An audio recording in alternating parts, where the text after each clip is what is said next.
You have to really almost meditate on it and say, what can go wrong and how do I make sure I minimize the chances things can go bad?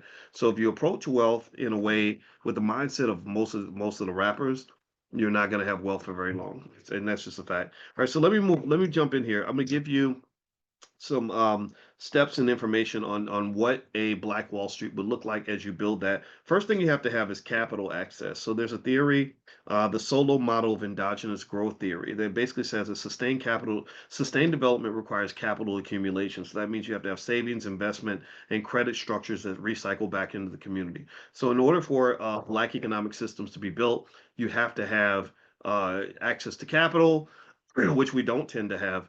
But also you have to have in the community, you have to have savers and investors and not just borrowers and spenders. So you can have borrowers and spenders, but you have to have savers and investors. That's why saving culture, which is conservative again, investing culture is really important. So the fact that we've talked 10,000 times, and in this room there are thousands of investors. That right there does mean that when we decide to launch something or do something together, which I'm still thinking about that, we'll be able to do some pretty powerful stuff because we all understand the value and the benefit of investing. You'd be amazed how many people think investing is just something that rich people do, something that only white people do, something they can't afford to do, something that they'll get around to later, something they're just not interested in because it requires a certain level of consciousness, right? An investor has to have a, um, a perspective that lends itself to delayed gratification. Delayed gratification is another form of financial consciousness. It means I'm not just thinking about how I feel right now, I'm elevating my mind to think about how I'm going to feel 5 years from now. Do you understand?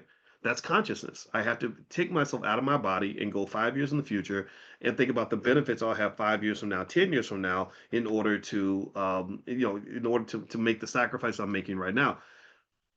When they get you operating on a low frequency, a low vibrational frequency, where you're not thinking from a conscious perspective, you're thinking in a one-dimensional framework, in a short-sighted framework, you become what is called myopic. Myopic just means you're short-sighted. Animals think like that, actually. If you get a dog and and let's say you go on a vacation and you're going to be gone for 7 days, and you give your dog 7 days worth of food, what is that dog going to do? Is he gonna say to himself, I better eat a little bit now so I can have enough for the next 7 days, and then I'm gonna eat a little bit more tomorrow, but I'm not gonna go too far with it. What's he gonna do?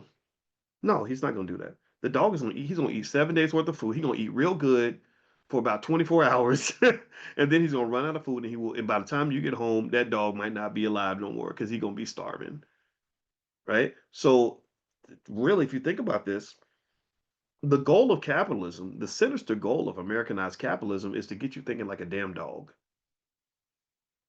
Is to put you under so much pressure and low vibrational thinking that you're not even planning for the next 6 months. You're not even thinking about next year. Maybe it's because you're in survival mode and all you can think about is how am I going to get by this week? Or maybe you in party mode where you live in YOLO. Like I'm just gonna do what I'm gonna do and I'm gonna live my life. How many times have you seen that? Somebody who's living in the moment all the time and having their best life all the time, and then they suffer for the next 40 years because they were living their best life every single day in college. I think that that's the goal. I think that if you have short-sighted people with low consciousness, they're going to be the ones that you can turn into slaves. A lack of consciousness leads right into slavery because you're not thinking about how the next step impacts the step after that. You're not playing chess, you're playing checkers.